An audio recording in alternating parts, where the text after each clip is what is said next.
Spooky Spouses, a podcast about ghosts and stuff. Are you interested in the paranormal? And then all of a sudden we hear this. Down a hallway, when there's no one else there, I would go, maybe there's a ghost farting around these halls. Intelligent conversations? We don't know a lot. We don't at all, and we never claim to. Furbies? Do these things so you could essentially kiss the Furby, but you're really kissing your ghost partner. Furbies again a little bit? I don't know what you want your Furby for, to but... kiss. Biting people? Do you like a food enough to bite middle schoolers for it? No. Do you? Mystery boxes? A box full of human heads was reportedly stolen from a medical supply truck in Denver on Thursday. Find the Spooky Spouses wherever you get your podcasts. Excuse me.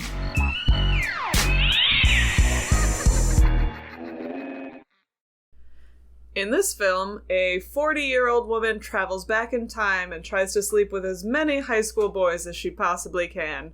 This week, we watched Peggy Sue Got Married. What do you say we cut the chit-chat? A-hole! I'm a vampire! I'm a vampire! I'm a vampire! Interesting choice of words. What is that? What is that? What is it? Oh, no, not the beak! Not the beak! Ah! Oh my God. I'm a pixie pear!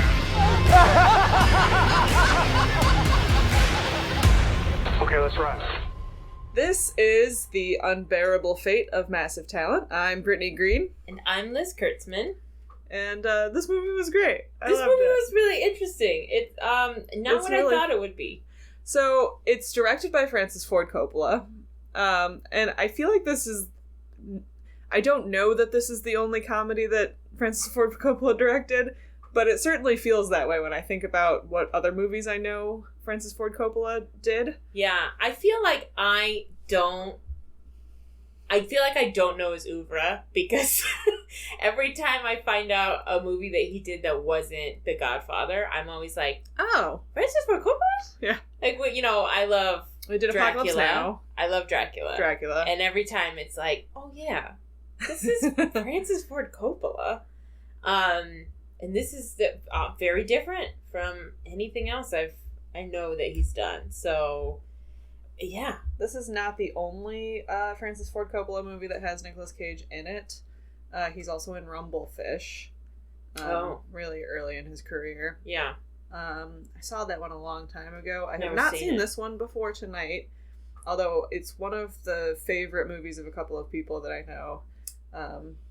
When I've asked people what their favorite Nicolas Cage movie was, yeah, I've had a couple of people say this one. It's certainly one I've heard of, but I didn't really know what I didn't really know what it was about. And then when we watched the trailer last time, it looked like a real goofy comedy that's sort of like in the Back to the Future style. It kind of is. It is, but it's mostly like a quiet, like, thoughtful movie about like regret and aging and memory. If you only watch the Kathleen Turner parts, that's true. Yeah. Everyone else is in a wacky screwball comedy in that movie, though. Except John Carradine. Well, even John Carradine, because of his lodge. Yeah. Yeah, I don't know. It was sort of what I was expecting and not what I was expecting. Yeah. It wasn't as funny as I thought it would be. I don't know what you're talking about. Well, okay. It wasn't as purposefully funny as I thought it would. It was wild. So this was this was in the top 10 best films of 1986 for both Gene Siskel and Roger Ebert. Oh. They loved this film. And it's the only role that Kathleen Turner has ever been nominated for an Oscar. Oh, that's cool. It's a wild role that she got nominated. The 80s were weird for the Oscars. Yeah.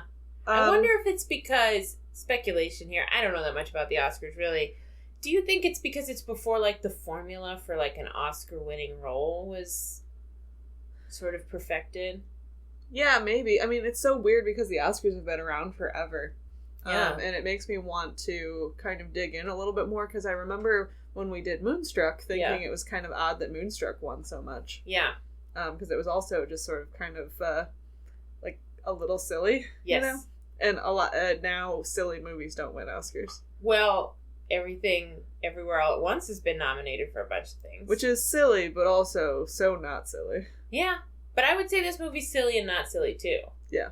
Because it is sort of, in a way, like Everything Everywhere All at Once, in that it's like a woman who is facing like all the choices she's made in her life and how it's led her to where she is. But yeah, it's the cast of this movie is absolutely bananas. It's full of like the person from The Thing kind of characters. Oh yeah, just like we spent half the movie being like, oh my gosh, that's Kevin O'Connor. He played Benny in The Mummy, and then it would be like, oh, that's the mom from Child's Play. Joan Allen is in this movie. Jim Carrey. And this was John Carradine's last role.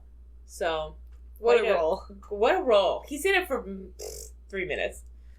So let's dig in a little bit. The movie starts out with Peggy Sue and her daughter Beth getting ready to go to Peggy Sue's 25-year high school reunion. Yes, which her daughter's played by Helen Hunt, who's like the same age as Nicolas Cage and Kathleen Turner. I feel like they needed actors that were simultaneously looked old enough to play 40 but also young enough to be high schoolers, and they failed at both of those things. They cast mostly people who were in their late 20s and early 30s in this film to play people who are either 40 or 18, and so they don't really look either. No.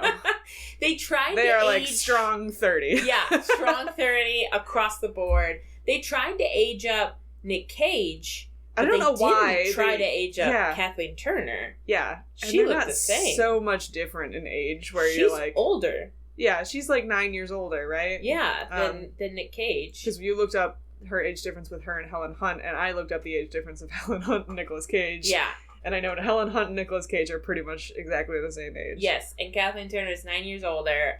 It is wild to see these scenes because they're like.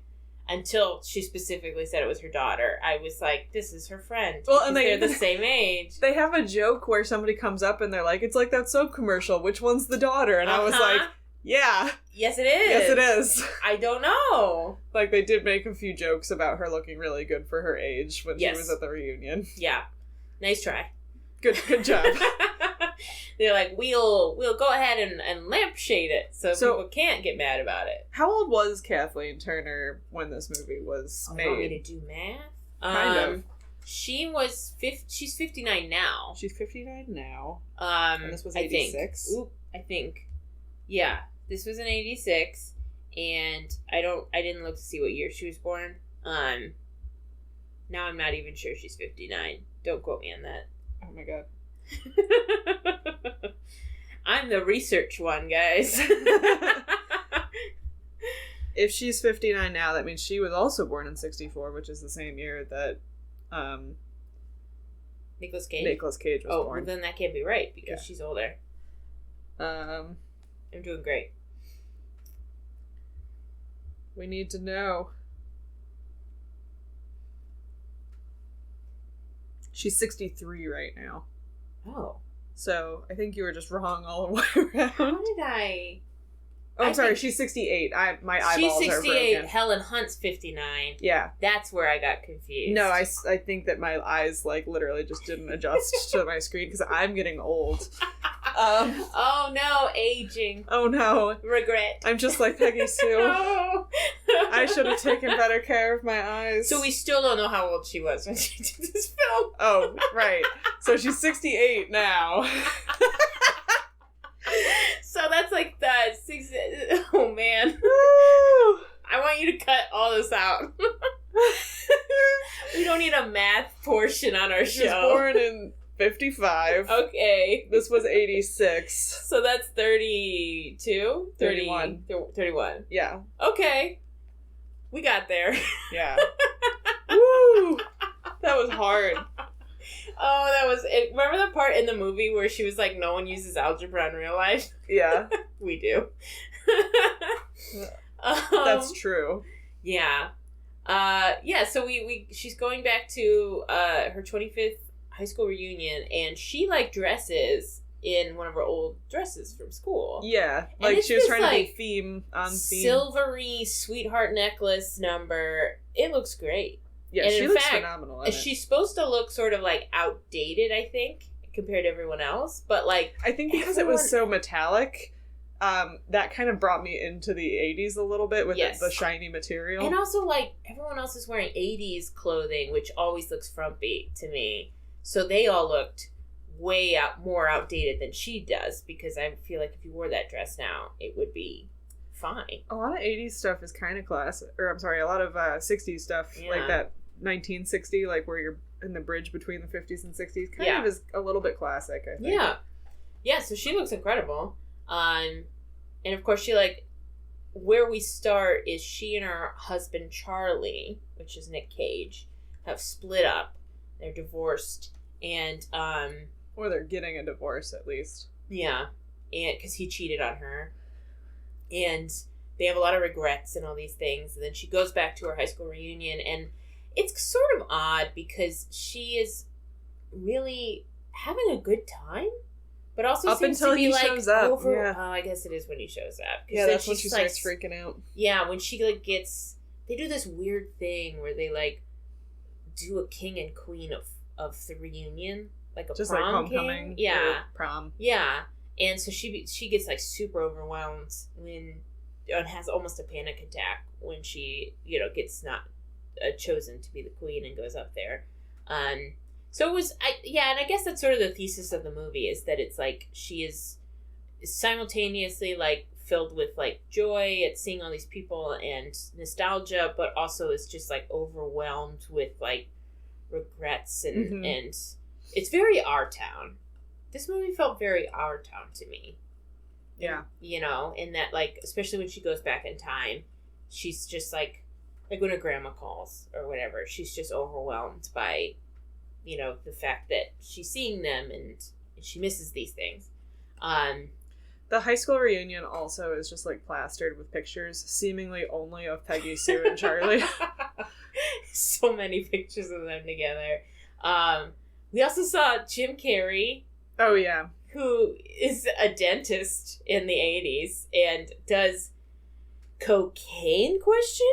Because he has a prescription, because he's a dentist. It sure Question looks mark? like cocaine, and that they're cutting it up and doing a line, but then I guess you can do that with any kind of pill thing. pills, but as a dentist, What you kind don't of use thing pills would he be using that would be fun to snort? in the 80s? Because now I would be Oxycontin? Could be. I don't know if that was a thing in the 80s. Were they Probably. doing Oxy? Sure.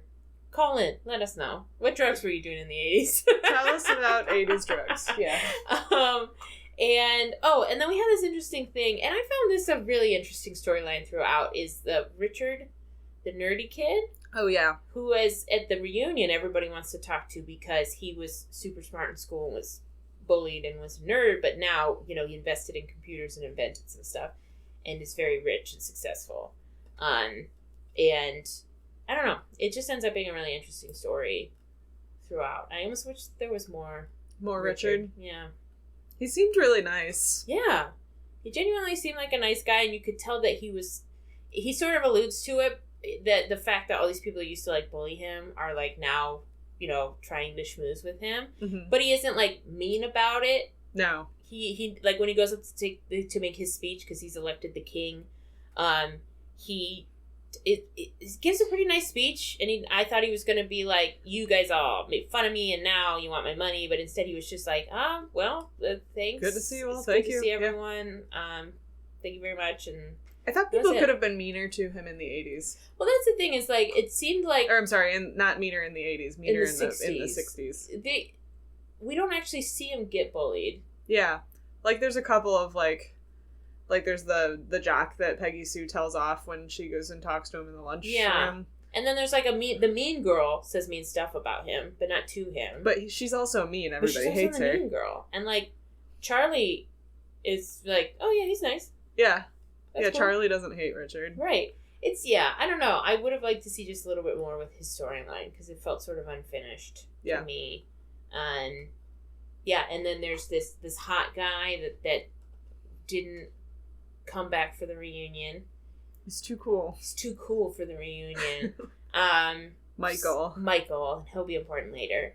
But yeah, it mostly seems like she's having a good time, and then who she shows passes up? out after We gotta talk about Charlie / Nicolas Cage. We gotta talk about Nicolas Cage's. So his introduction is actually when they're still at the house on the TV. On the TV, yeah. And he looks insane then, also. And I'm like, oh, we're in for a wild ride. Yes. First of all, this is the blondest he's ever been. Yes. It's a lot of hair. It's they very made blonde. His eyebrows blonde sometimes. Yes. Yeah, it's a real, like, nimbus cloud of blonde hair at all times. So that was a beginning. I was like, okay. And then the voice. The voice is so cartoony and silly the whole time. It's funny you should say that, because he based his character's voice on Pokey of the Gumby Show. Okay. And Francis Ford Coppola and the producers hated the voice and almost fired him. But he managed to convince Coppola that he was making a good choice. He also wore a set of dentures to give himself an overbite when he plays himself as a teenager. And honestly, the dentures didn't look that bad to me. No. I was like, oh, he got his teeth fixed. Yeah, and then when he's got his pre-fixed teeth, when we go back to the present. Yeah. So they're a little crooked. Another thing, Kathleen Turner did not like the voice either, and she was totally thrown off when he started using the voice. Yeah, because of course you would be. It's really silly. And as a professional actor, she was like, it's not my job to direct another actor. So she went to Coppola to be like, did you say that was okay? And he was like, I guess so. And so she said she made it work by choosing to interact with Cage's character in a way that explained her character's eventual disillusionment with him in the past. It kind of worked. I thought Kathleen Turner did a good job. And, like, the whole movie, she's kind of supposed to hate him in retrospect anyways, right? Right. Like, it's grating because he's her ex-husband and also he has this grating voice. Yeah. There's so many scenes with them felt like they're in two different movies. Like, she's in a serious drama and he is in some sort of weird and comedy. Nicolas Cage was not the only one like this either. No. Because, like, anytime that you saw him and Jim Carrey, who were bandmates together, like, Jim Carrey's doing the Jim Carrey thing, too. I will say he's pretty restrained for Jim Carrey. He is, but playing they're still the class clown role, and it works really well. It's not... Honestly, Nick Cage's performance was weirder to me than Jim Carrey's. Because Jim Carrey was being class clown. Yeah. It made sense for him to be sort of, like, weird and wacky, and then, like... But Nick Cage was... He's supposed to be a heartthrob. He was supposed to be hot, and he was talking like this. Yeah, he talks like... I can't even do it. I can't. Yours was pretty good. Yours was pretty close. Yeah, it's the, like, weird nerd voice that's sort of in the back of your throat, like that. Yeah, it was. So they'd be having a serious scene, and he'd be like, Peggy Sue, and I'm like, I can't look at him. His facial expressions too were, like, so over the top throughout everything. Yeah, it was just a real clowny performance. I'm really surprised that Coppola didn't fire him. No, I'm surprised too. Doesn't really make sense. I mean, I think that's the last time that they worked together. This is probably why. Also, in 2008, Nicolas Cage settled a libel suit against Kathleen Turner for falsely claiming in her memoir that he was arrested twice and stole a dog. Huh. I guess during the filming of this movie, and she said that, and it wasn't true. So, yeah. At least he was able to show in court that it wasn't true. Yeah. So they're not going to be making a Peggy Sue 2 anytime soon, probably. Yeah. So she's. It would be a wild thing to make up. I know, it's probably one of those rumors, that was, like, on set. There were probably rumors that, like, got blown out of proportion, and then after however many decades, she wrote her biography or autobiography and just wrote that stuff down, and he was like, that did not happen. But it's very wild. I mean, like, the arrests are provable, right? Like, you either get arrested or you don't. Right. Yeah. Yeah, so we go to, she wins the queen. She's very overwhelmed on stage. She passes out. It was also, like, such a big production that I also think I would have pretended to pass out to get out of it. You know, it was just so weird. It was like, first of all, it was like, king and queen of a reunion. How do you even do that? And it was just like the reunion committee voted on it based on, like, who personified. It was maybe who was most successful, but, like, he was the most successful and she was the most... The most hot? Dressed up for, yeah. I don't know. The one who hasn't changed the most sort of seemed like what they were saying, which is the opposite of what, the king was. And so it was just, that was weird. And then, like, they rolled out a carpet and they made her go up there and everyone was singing Peggy Sue. And then they rolled in this giant cake. And I was like, I also would pass out just from overstimulation. Did you go to your 10-year reunion? My school, okay. I haven't been to any high school reunions, and either my school hasn't done them or I haven't been invited. Gotcha. I didn't go to the 10-year. I don't think there was a 5-year. I think that we've only had a 10-year. But I did go to mine, and it was weird. You did? Yeah. Yeah. It doesn't feel like enough time to, like, be super nostalgic. Well, I think social media has changed everything. Yeah. So it's not like, oh, I have no idea what you're doing these days. Like, the people that I wanted to talk to, at least, are people I'm still connected to on social media. Yeah. I think that most of the people that I am friends with from high school, or I was friends with in high school, I still friends with on social media. And there might be a couple people who would be interesting to catch up with, but overall, I feel like it would just be awkward. Yeah. So. I learned that most of the people that I went to high school with are not fun. Yeah. Yeah, I get that. But, it was fine. Yeah, I don't know. We'll see. 25 is a big amount of time, though. Right. I feel like by 25, maybe you'll be nostalgic enough to, like... But again, with social media, it's different now. It is different. So, I don't know. Yeah, I haven't gone through that yet. That's okay. I think of my friends, other than the ones that I saw at my high school reunion, I don't think I know anybody that's actually gone to any of their reunions because they're all like, why would I want to? Yeah. Why would I want to do that? Yeah. But. Yeah, I remember before my 10-year, I was like, oof, I don't think I'd want to go to that. And then I never got an invitation. I was like, problem solved. All right, there we go. No, I won't go. Yeah, so after she passes out, she wakes up and she is it's 1960. She's giving blood at high school and she passed out and is waking up from that. And a couple things about this. One, did they have blood drives at high schools in the 60s? Maybe. I don't know. It just was like, I guess I don't know the history of blood drives. I don't know if you can give blood before you're 18 now. Yeah, you have to be 18. Yeah, because I remember turning 18 and starting to give blood at blood drives. Yeah. And people passing out in class. The other thing is, I miss this totally because it's sort of ambiguous at the end of I don't know. It's sort of ambiguous on whether she actually time traveled or not. Hard to tell. I think that she did. I think she did because of the book that we find out at the ending. But in this scene, in the blood drive scene, apparently you'll see a mylar balloon from the reunion floating up to the ceiling when she wakes up. Oh, fun. And mylar wasn't even invented until decades later. So some people think that means it was a dream. And then there's a bunch of, like, most of the songs. Or the balloon time traveled with her, however she time traveled. It might have been, attached to her body and time traveled with her. Who knows? We're not clear on how time travel works in this movie. And there's also a lot of the songs while she's in the past are, like, about dreaming. So that's another clue that it could be fake. Yeah. But, we'll get to it at the end. Well, and she does wake up in the hospital. Like, clearly she hasn't, like, left. Right. It's like 80s. Her spirit has gone back to her old body as I think the kind of time travel that they're looking at. It's not a physical time travel. even though she looks the same.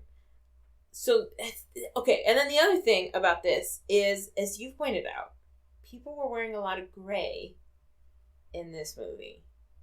In, like, the reunion scene, everyone's wearing, like, really muted colors and, like, grays and whites, and then like, their school uniform is... Gray and yellow. And... I noticed Charlie wears a lot of yellow. He does wear a lot of yellow, yeah. And, like, the cars were much more brightly colored in the past. Yeah. The explanation I found online, to see what we make of it, is in the opening title sequence, the backgrounds start off very brightly colored, hot pink, electric blue, but abruptly change to all gray about halfway through. This is later mirrored when Peggy Sue's in 1960. Most of the clothes that the high schoolers wear are gray or white or off-white, pastels, and with a few exceptions, but that's all they say. So, what do you make of that? I don't know. I didn't really notice it changing throughout the movie or anything to really signify any kind of change. Yeah. She wears a lot of white in the film. I noticed that. Mm-hmm. And then her dress is gray and shiny. Silvery. She had a pink dress at one point, and I was like, oh, a change. Yeah. And then, like, I noticed that you said that Nick Cage wore a lot of yellow, which, since he was blonde, was very yellow. It's a lot of yellow. But yeah, I don't know. It was, to me, like, the cars were super brightly colored. And, there's a lot of gold, too. Yeah, gold lots jackets. of golds and yellows. And yeah. Nick Cage had a gold sequin jacket when he was performing. Yeah, when she's trying to time travel again, she's got a cool gold cape on. Yes. I don't know what that's about. Yeah, and the rest of the guys at the lodge are purple. They have very purple. They might be the most brightly colored people in the movie. I think so. They were all purple and gold. I don't know. I don't know what that's about. Yeah, I have no theories really. Yeah, because it's sort of like, you know, in movies like Pleasantville or whatever, right? There's a specific, like, the past is gray and then it's more color. And so I thought it was going to be sort of the reverse, where modern day was gray, and then the past would be super colorful, and it sort of wasn't both. It was sort of... It was gray at the reunion, and then it was gray in the past also. I don't know. Maybe it's supposed to be like memory. But it was only their clothes. Yeah. Maybe it's supposed to, like, reflect her memory. That could be. Trying to remember what people look like or something. I don't know. Who knows? Yeah. Yeah, so she goes back to... The vampire. Oh my god. That's what I was like, there's something I'm forgetting. The vampire moment. It's so silly. When she wakes up from the blood drive and she's trying to figure out what's going on, because of course now she's in 1960 and everyone looks young again, quote unquote. Their hairstyles are different. Their hairstyles are not even different, though. Not really different. Her friend has different shaped glasses on. Yeah. And then her other friend has longer hair. Yep. So. Yeah, but it's like pretty much the same. Yeah. But then Nick Cage comes up doing a Dracula impression. In the blood drive. At the blood drive, telling how he's going to suck her blood. And I lost it. Because, I mean, like... It was just a vampire's kiss, you know? Vampire's kiss, you know, Renfield's coming up. I'm currently working on a paper about Dracula, so that made me laugh extra hard. But it was just wild. That moment was beautiful. It was very funny. But, like, imagine someone doing a Dracula impression, but they have that weird nerdy voice. So he's like, I'm gonna suck your blood. You're much better at the Peggy Sue voice than I am. I've had so much practice being a weirdo. And then she's trying to figure out what's going on, and they take her home, and... I don't know why I can't do the Peggy Sue voice, because I feel like I've done it in the past. When I didn't know it was the voice. It's like back in your throat. It's back in your throat. I don't even know. I'm trying Descriptions of how you move your throat do not help me. Sorry. I have practice because that's the nerd voice that I do whenever I'm doing like a joke about nerds. Like, I'll just do one of these voices. So keep it up. You'll get it. I'll get it. Practice makes perfect. Practice makes perfect. You just gotta do that at home and drive your partner crazy. Yes. They're gonna love it. They're gonna love that. I'll work on it in the shower, you know. Good night. Love you. Way to anyone's heart. Yeah. So what are some of the things, because I think one of the first sort of, some of your favorite references to the future that she makes? She makes one here. This is the first time I made a note of it. She tells her sister not to eat red M&Ms because they were eventually found to be have carcinogens in them, and they had to change the formula in the 80s. But I thought that was funny. What are some of the other things that jumped out to you? Well, she's trying to help Richard to become rich in the future and do, like, inventions and stuff. Yeah, which I mean, like, he was already gonna be rich. Yeah, she didn't really need her help. He'll just be more rich now. I did like when Peggy Sue wrote the song for Charlie, and it was She Loves You, Yeah, Yeah, Yeah by the Beatles. Yes. And then Charlie changed the Yeah, Yeah, Yeahs to Ooze. Yes, because he's like in a barbershop quartet, and it's the, like doo-wop, yeah. Doo-wop always is like ooze, and so it's very funny when they like, she loves you, ooh, ooh, ooh. I'm like, that's just wrong. No, it doesn't work. It doesn't work at all. They also make an Edsel joke. Her dad buys an Edsel. That's right. Which was a real failure of a car, and very overpriced. I thought it was kind of cool looking. I thought so too, but all old cars are kind of cool looking. Yeah, that's true. I like old cars. And that's when we get our first glimpse of Kevin O'Connor as the cool, sensitive guy. And I lost it, because every role I've ever seen him in, he's played like a real, like, sniveling weirdo or a loser or like some seedy dude, right? And in this one, he's got like a black turtleneck and a leather jacket, and he's like a beatnik. And he reads poems and stuff. And God, like, they did not... If you were supposed to think he was cool, they did not succeed in making me think he was cool. It was weird. I kind of liked what they did, which I think is... They want you to think he's cool until, like, halfway through the movie, where he's like, we're going to move to Utah, and you can be sister wives with this other girl that I met out there, and I'll write poems and stuff. And she's like, take care of the chickens and support us. She's like, oh, no thanks, which I like, because I think there's a fun story there about, like, idolizing that you do when you're young, and then you get older and you're like, oof, that's not cool. He just thinks he's just trying really hard to be cool. Yeah. But I felt like they should have cast someone who's it's cool. Polygamy is legal there. Yes. The casting was so weird, because he looks like a ratty little guy, I thought he looked pretty good in this. Yeah. This is the best I've ever seen him. Comparing him to Nicolas Cage and Jim Carrey, and Jim Carrey looks handsome in this film. Jim Carrey's kind of a goofy looking dude. He's a goofy looking guy, but like, I think he looks more handsome than like Nick Cage in this film. I also thought the nerd was probably the hottest guy, probably out of the group. He didn't have a lot of personality. Yeah, but yeah, he's just very mild mannered. He's very mild mannered. But yeah, and the other thing is, I thought Charlie was going to be a real asshole. And he's not. No, he's kind of fine. He's fine. He's mostly nice. He's just he does actually a really good job of portraying like an 18-year-old. He does. And like sort of the like dumb things that an 18-year-old says, where it's just like, I really love you, and sort of naive. Yeah, so like when she first time travels there, like 2 days prior, they had apparently had a conversation where they were talking about after graduation they were going to split up and see other people for a little while.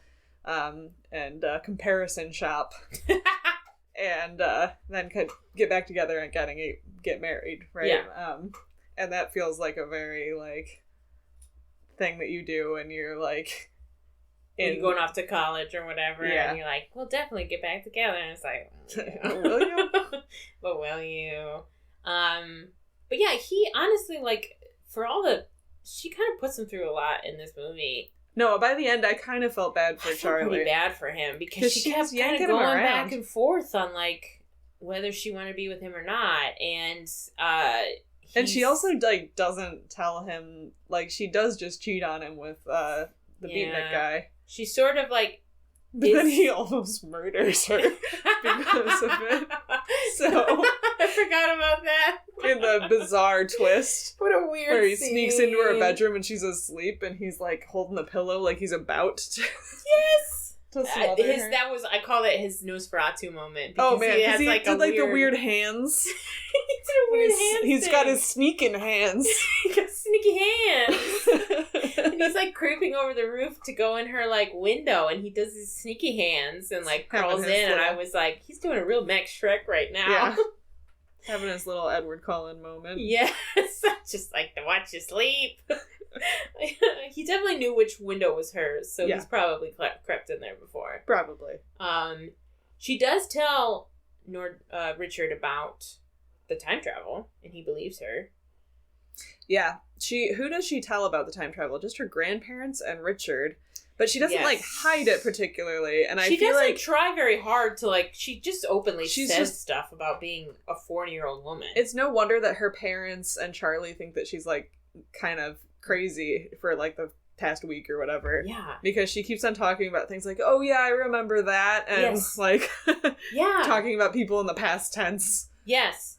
And she'd be like, we had years to be together. And it's like, and he never says anything. About? No one ever is like, what?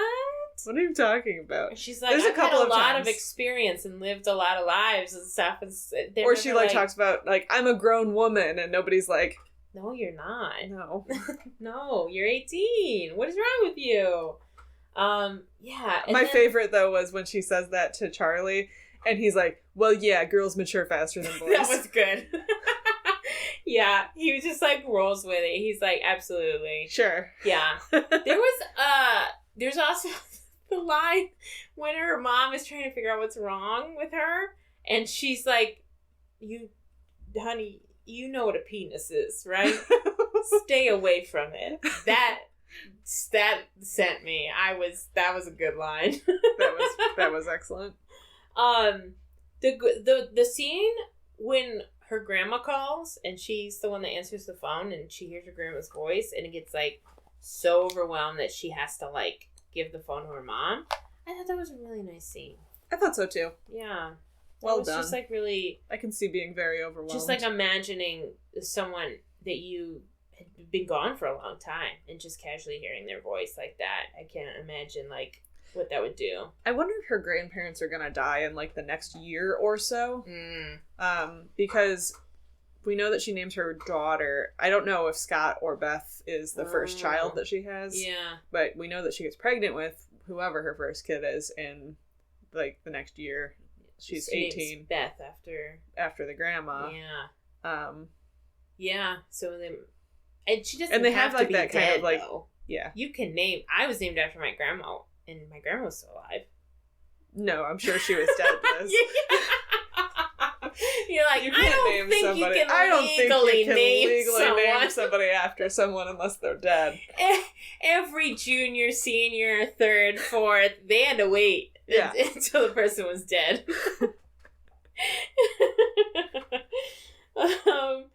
Yeah, so there's another line that I wrote down here.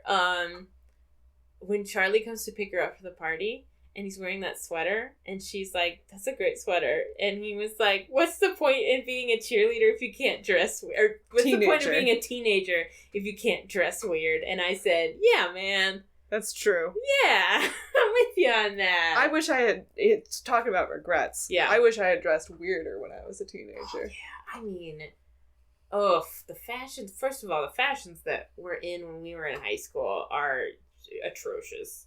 But they're coming back. I know. I know, and I'm so sorry, everyone. We hate to see it. But, yeah, so that's off one. That's bad. And also, I dressed very poorly. I did not know how to dress myself, or where to buy clothes. So. That's all right. I did dress weird, I guess. Just not like purposefully weird. We also see the barbershop quartet that Nick Cage is in with their gold jackets. They sound pretty good. They're pretty good. I thought this was a really good representation of like they were good, but not like professional good. You You know, like they were a really good high school group, but you can also see like they're not gonna make it professionally because they're good. They're not great. Don't know why, girl. I just want your love to share. I wonder why I love you like I do. Is it because Charlie can really sing. Yeah, maybe they'll be the next Gian in the Belmonts. But we're pretty sure it's Nick Cage's real voice. He's the lead singer. It sounds like him, at the very least. Yeah. And yeah, he sounds good. We were talking, I think we've talked before about the fact that we've never seen him really sing. Yeah. And we didn't know what kind of voice he had, and he's got a nice voice. Yeah. Good for him. They also had gold jackets, which I like the gold jackets. I liked, they had a slick look. They had a real slick look. Oh, this is the scene. So then they go and park the car and are making out in the car. Oh my god, this is the best scene in the entire movie. So they're making out, and then like Peggy Sue wants is, to have you know, sex. a 40-year-old woman. She wants to have sex, and With her high school boyfriend. who, this is all very confusing, you know, to think about, because it's like she is in her 18-year-old body, and they're all, you know, 18-year-olds, and so part of it feels gross, but it's also like not gross, because it's like It is her husband. it is her husband, you know. I don't know, it was very weird. And as we said, She also was talking about how she always thought he was a good kisser or something like that. And I'm like, you're telling me 18-year-old your husband was as good of a kisser as he was later? I don't think so. I don't believe it. I don't believe that's true. I don't. She seemed to really enjoy that, and I said, I gotta imagine that is not as fun. Like, do you want to lose your virginity again? No. They also, we talked about this, but she seems to be like really into these high school guys. Yeah, and they're not cool. They're not. I was like, I can't think of anything worse than having, like, being sent back into my 18-year-old body, in my 8-year-old body. Whoa! But my 18-year-old body, and, like, listening to these 18-year-old boys, I'm like, I couldn't. No, thank you. Nothing about that's interesting. No, thank you. I don't get it at all. I would, no thanks. I can't. Listen. I don't want to be wooed by 18-year-olds. Absolutely not. On my dating profile, no one under 29. Let me tell you. I can't even put up with someone who's 25 right now. I could, God, kill me if it was a bunch of 18-year-olds. But anyways, she's trying to have sex, and he is. How many names does she have for his I penis? wrote them down. Thank you. He is, first of all, they had apparently had a conversation about waiting until they were married. Yes. He sort of tried to pressure her into it, and she said, no, I want to wait. And he said, okay. And now she is just trying to grab his penis. And he is his thrown mouth off. gets wider and wider. The mouth acting that he does in this film is truly wild. He looks like The Scream. He looks He looks like Munch. Absolutely. His jaw just drops. It's the weirdest face. He's ready to swallow a whole, like... He looks like he's gonna swallow her face. Yes. So she refers to his penis as Lucky Chucky, which we both made a noise when we were both not happy about that moment. Because it took a second, and then we both went, oh, no! She kind of rattles them all off real quick because she says it the first time. He's like, what? He said, okay, so I think the only one she says are Lucky Chucking. That shit, the one I hate the most is Throbbing Thrill Hammer. Love Machine. And then the Love Machine. And then Thing. She also does say your thing. Your thing, which was I didn't even write down because it's not interesting. Yeah. And then he says, you mean my wang? Not the wang. And there's like a little H before the wang, like a wang. Doesn't Lucky Chucky want to come out? Huh? No. Your love machine. Your throbbing thrill hammer. Your thing. You mean my wang? He's so distraught.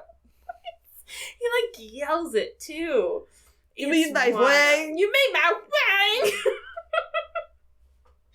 wang? Oh boy. We watched that scene twice. Yeah. What's interesting about this is that he gets upset with her for trying to pressure him into having sex. Mm-hmm. Which I thought was interesting. Because I sort of expected him to be like, yeah, let's go, And instead he was like, we said no. We said no, and I said no, and you didn't listen to me. And he just like kicks her out of the car. Yeah. Drops her off like in front of a donut shop. Like not even at her house. Because he does drive her someplace. He does. He at least drives her out of whatever make-out spot they were in. Didn't leave her on the mountain. Yeah, but I was like, he could have driven her home, my dude. But he drops her off in front of the donut shop, which is where Michael's reading a book of poetry and ripping on Ernest Hemingway and sipping coffee. Sipping coffee in the middle of the night. What a badass. Real beatnik. This part's funny because they hop on his motorcycle and go off and get high, like in a field somewhere. And he recites some of his own poetry to her. Ooh, it's bad. It's so bad. It's and bad. She laughs at him. She does. She doesn't pretend that it's like good. She just starts laughing and it's like, chill. Because it gets into like real emo stuff about rats vomiting and all this weird stuff. It's not good. It's not good. So I think that's probably the kick in the pants he needed, because she was like, I think you're gonna write real good poems someday, but not maybe right not now. about rats. Yeah, no more rat vomit. So her big idea about how she's gonna like make money now that she knows the future is to design pantyhose. All right, so we need to look. I looked it up. You did? I did. And I will say this, because we were very confused. We were like, pantyhose existed before this. Because there's like a scene where she is talking to Richard about all the things that she knows that are coming that they could like make money on. Mm-hmm. And so she goes into a dress shop and it's like, can I see your pantyhose? And they're like, what? So she's like, great, I'm going to make pantyhose and become a millionaire. And we were like, pantyhose have existed, or at least tights have existed. So we couldn't figure out what they were talking about. Pantyhose was an invention because before that you had to hold up tights and stockings with like a garter belt and a girdle. Oh, okay. So it was like a like you would have to put on these 3 pieces in order to wear your tights. And they weren't connected to the stretchy part that goes over your waist. Gotcha. It wasn't one piece. So that's what was the innovative about pantyhose. But they were invented in 1959. Oh, so they already So she was a year existed. off. She was a year late. Invented by a guy whose wife was pregnant, who was like, I can't go anywhere. I can't wear any tights until I'm done being pregnant. And then he was like, I bet I can fix that. So yeah. Have you ever had a pair of pantyhose that fit you correctly? Mm-mm. I can't imagine No. being pregnant and wearing pantyhose. Never. Like, do they go over the belly or under the belly?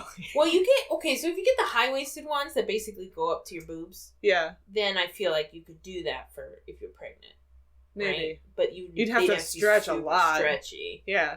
Maybe they would go under the belly. My problem is I find that they almost always end up sagging and it's super Yes. uncomfortable, and then like They're the either crotch so of it is like tight. actually like down by my knees. Yeah, if they're not tight enough, then they fall down. But if they're too tight, then they're wildly uncomfortable. So I will say, no one's sponsoring us, but Snag Tights is very good because they have they're very stretchy, but tight, they stay stretchy on the top, they're high waisted, so they will stay up. I don't know. I like those, but otherwise, Snag Tights will endorse you. Yeah. If you're listening. If you're listening, send me some free tights. Yeah, I like wearing them with dresses, but back then you had to wear tights. Yeah. You couldn't go bare-legged. That's some nonsense. Which is crazy. But here we are. So anyway, that never comes back, the pantyhose thing. No. That's it. That's all for that. I wrote down Treble Without a Cause is a great name for a musical. Trouble Without a Cause is great. which is what the beatnik calls Nick Cage. Yeah. Trouble Without a Cause. They're on a sort of a second date, seemingly. Yeah. And at a cool club. At a cool club. Mostly black club. And Yeah. the only white people there are these 2 teenagers. And then Nick Cage shows up and is singing with the band. And I said, that's pretty radical for 1960. At least the band is black, because he's also got like the agent, the talent That guy scout. was white, you're right. Yeah. But when they walked in... And I don't know if you really see that many other people in there. When they walked in, it was... They showed mostly, like, black actors. Okay. And I was sort of like, what is this setting? And then, of course, none of them talk. Right. So, none of them are characters in the film, but they are in the background. And I was like, interesting choice. And then Nick Cage sings with them, and then he gets rejected by the agent. Wah, wah. And this is where Michael was like, Peggy, you can move to Utah with me and be sister wives with this woman I met and raise chickens. And she says, oh, no thanks. I'm allergic to chickens. So then she's like, you're gonna write a great book someday, and I can't wait to read it. And then she leaves. So that's the end of Michael. He's gone. And then so I don't know if I missed something here. This is where the movie sort of gets confusing for me, because we have another scene with her and Richard where she is like, I gotta get out of here. I'm gonna leave town because it's almost my 18th birthday. And that's when I got pregnant with my first kid, and we got married super young. And so I don't want that to happen. And I'm like, well, you're not gonna I don't feel like you have to leave town for that to not happen. If she doesn't leave town, they're gonna have sex. That's true. He's irresistible. Could you resist that? Well, yeah. That would be tough. Somehow I'd have to be strong enough. So she's talking to Richard about it, and it's like, good luck with everything. I'm leaving. And Richard is like, why don't you stay and marry me? And she has this speech about how she doesn't want to marry anyone. Like, it's not about like marrying someone different will change everything, which is an important revelation. She's like, I just want to be myself. So I don't know what happens here, that she's suddenly like, I want to go back to the future. Do you know what I mean? Yeah. I don't know why that. She leaves to go so to she your goes grandparents. to see her grandparents. I think it's that the grandparents have a solution for her to go back to the future. I don't know. Yeah. There felt like there should have been a moment that was like, it sort of felt like the revelation she does was, I miss my kids. That's the other thing. She feels like she had like a little bit where she's like, I miss my kids, and she feels like a weird outsider. Mm-hmm. And that was part of the conversation that she had with her grandparents too. Yeah. I guess that the conversation with her grandparents was very lovely, but it felt sort of an anticlimactic revelation of like, I want to go back to my old life, because up until then it seems like she was sort of like ready to be stuck back then and change her life. And she gave that speech about like, I don't need to marry anyone, I can be my own person. Yeah, and that's immediately followed by her like going back to the future. Right. So I didn't know if I missed something or if it just wasn't there. I don't think it was well set up. Yeah. I also was like, it's kind of cold that she was ready to just like not have her kids. Do you know what I mean? She simultaneously loves her kids but also hates her life, I guess. Yeah, because she's like very cool with like not getting together with Charlie to have the kids. And it's like, so they're just never born. Yeah, and she says repeatedly that she misses her kids. Yeah. Throughout the movie. Yeah. And I guess she's just not putting two and two together that she doesn't have those kids if she doesn't get back together. Yeah. If she doesn't get together with Charlie. Yeah, I was waiting for more angst over that, but I guess maybe she just didn't think about it. Didn't connect those dots. Well, you can always have more kids. Yes, that's true. She's like, different kids. Yeah, we'll just have different kids. I had those for 20-some years, so we'll try out some different ones. Yeah, new kids. Yeah. Yeah, and then we meet her grandparents. They're lovely. John Carradine is her grandfather. It's his last film. They believe her when she tells them about, her... They were some interesting, like, weird hippy-dippy grandparents. They were very fun. They were just like, yeah, of course, I believe you. Of course you're a time traveler. I know when I'm going to die. I read about this Irish woman who said the same thing, that she knew her past lives. So, do you want to come meet my lodge mates? We're going to go travel in time. And I said, what? I was bananas. The premise of this is that, like, the Elks are also have like rituals to send people through time. Is sort of it's great. what they're saying, and I love it. It's great, and they have great purple robes and very silly hats, Wild with little hats, like gold like apples on top. Oh, I thought they were more like like the top of like Russian or Greek Orthodox churches, like the onion. Yeah, like the onion shape. Yeah, they looked like the little steeples that are on top of those things, which could be that. I like apples. Okay, I'm sticking with apples. And then they like do the little ritual with the bell, and they're like cracking eggs in cups and saying magic words. Just like, oh, cool, you're from the future. That's awesome. We'll send you back. Don't worry, we've got a ritual for that. It's Absolutely interesting that wild. they have a ritual to send time travelers back to their time. Yes. Which, to be fair, we don't know if it would have worked. No, but like, who comes up with a ritual to send a potential time traveler back to their time before coming up with a ritual to time travel? Maybe they had the ritual to time travel, but they were too responsible to use it. I guess. They said, the knowledge is too great. We can never actually use it. It'll just exist. We'll keep this. It's very responsible of them. Yeah, honestly. I appreciate that. It would have made more sense if the grandpa was like, yes, I also time traveled back to when I was in high school. Do you ever watch Archive? And this is how we got back. And then they did the ritual. Honestly, I would love that. Yeah. I would love that. Did you ever watch the show Archive 81? No. Okay. It's a pretty fun show on Netflix that, unfortunately, they canceled after the first season. But there was sort of like a sinister fraternity, fraternal order that turns out that they have all these like rituals like this. But this is like the comedy version of it instead of the like dark horror version. I love it. But we don't get to see how it works because there's a like blackout and Charlie comes and kidnaps. And nobody sees him do it. No one sees him do They're it. like, well, she's gone. You want to play cards?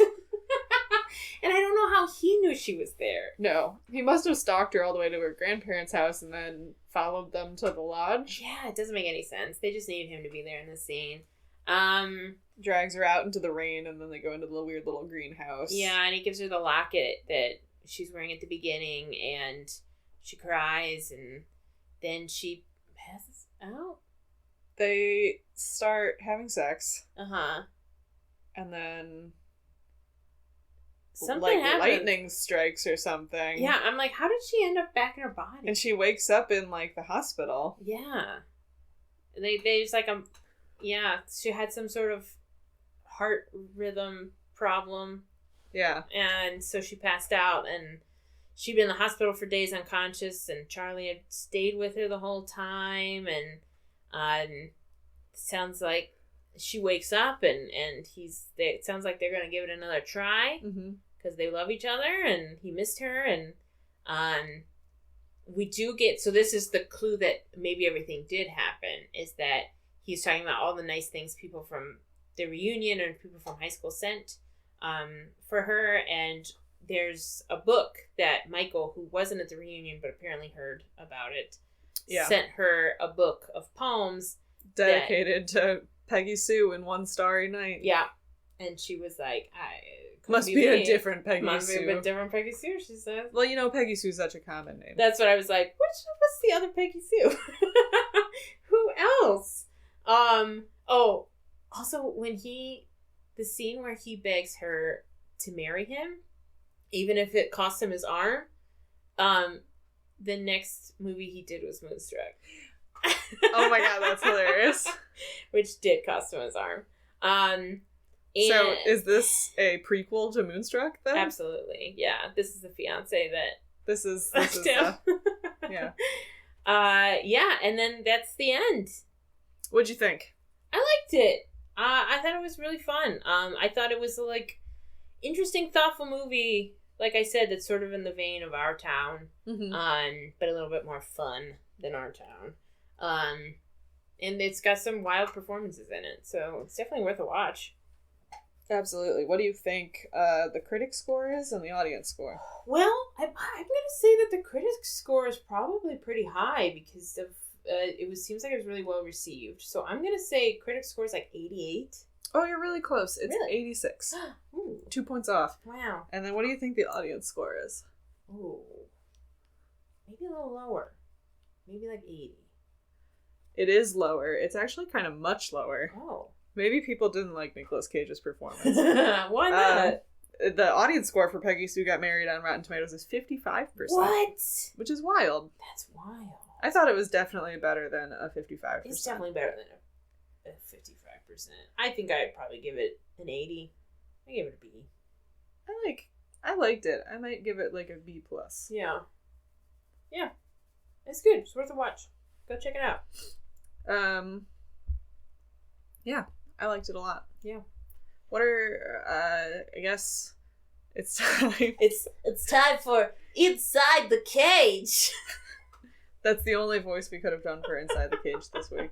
We had to do it. I appreciate you sweeping in. Absolutely. We made eye contact and I was like, I know what to do.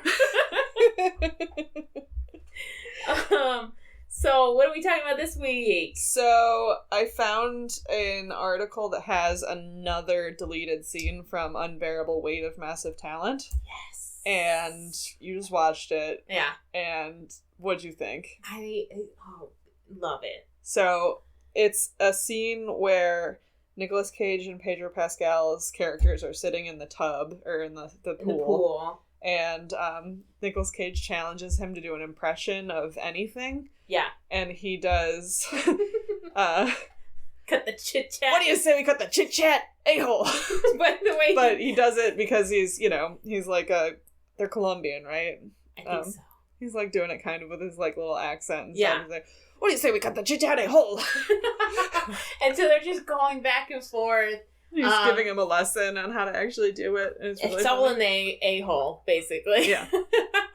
It's not a question. It just, it makes me want to rewatch the movie. And me too. Because they're so great. Because the other thing that is hot right now is the meme of them in the car. It's all over the TikToks and the Instagrams. We keep sending it back and forth to each other. Back and forth. It's so good. I shared the one that was about like horror movies. Yep. I feel like the really one that's really been common that I've seen a lot actually is people doing my friend who says that they listen to anything and then me with the aux cord and then it has like some song. The Mariner's Revenge. Yeah, Mariner's Revenge was one that I saw, but I've seen that version of that joke a bunch with different stuff. Yes. Like a crazy doom metal song or and it's often been used accordions or it's often been used for someone having a really unhinged idea and pulling someone else into it with them and Pedro Pascal's dumb face. He's such good. He's such a golden retriever. His face is just so he's so happy. He's so happy. And Nick Cage looks so absolutely baffled and it's just perfect. I'm so glad that it's back. I'm really glad to see that Nicolas Cage is back into the general meme whatever. Yes. It's fun to have a meme of Nicolas Cage where he's not the unhinged one. Yes, I did think that it's very fun to see and of course right now Pedro Pascal, it's very big. Pedro Pascal is 80% of the TikToks I get. Absolutely. He's having a real moment. He's doing The Last of Us is on air and he's killing it. Mandalorian is starting up again. So he's all over the place anyway, and it's very fun to see Nicolas Cage be the straight man in the meme. Yeah. And Pedro Pascal be the one who is just absolutely out of his mind. It's so fun. Yeah, so I still haven't I've shared so many of them and I know other people are probably sick of them and I'm not. If you're listening to this, send them to the Instagram. To the Instagram, we'll post or the them. Facebook. We'll post them and I'll credit you. Mm-hmm. I'll be thanks to your name. Thanks to your name. Yeah, insert your name here. And maybe we'll talk about them if they're really good. We should make one. Can we make... I would love to know how to make one. I know. That's the thing is we're not good at doing editing video or pictures. I need to find the... If we did one, I think it would be I want there to be one that is just straight up something about... me putting on another Nicolas Cage movie. Yes. I was going to say, it could be like when you first asked to do the podcast, and it would be like you would be Pedro Pascal suggesting that we do a Nicolas Cage podcast, and I would be Nick Cage just like, what? Yeah. I think that would be accurate. Or just when we tell people what our podcast is about. Oh, yeah. You asking what my podcast is, and then it's like me sharing Nicolas Cage movies. sharing Nicolas Cage facts with you. Yeah, so absolutely. Go look them up. Go watch a few. It'll bring you some joy. Yeah, absolutely. Yeah. And what are we doing next week? I don't know. Do you want to do the old way? It's cheaper now. Yeah, let's do the old way. All right, that's the new Western. The new old Western. The new old Western. The new old way. So we'll do that next, because we were gonna do it a few weeks back, but it was like $20 to rent, and now it's down to like $6 to rent, which is still like more than what it usually is to rent things. But yeah, shout out to my mom, who was trying to catch up on the podcast, and she was like, "How am I supposed to watch these movies? Like it says that I have to pay to watch them," and I was like, "Yeah, sorry." I spent a lot of money on Nicolas Cage movies. Yeah, we've tried to choose some specifically because we knew there were streaming places. Yeah. But, you know. But we've watched a lot of movies, so. We have. Half of those probably we've had to pay for. Yeah. Well. Oh, well. Oh, well. Catch us next time with The Old Way. Yep. We'll watch that one, and we'll talk to you soon. Stay cagey. Bye. Bye.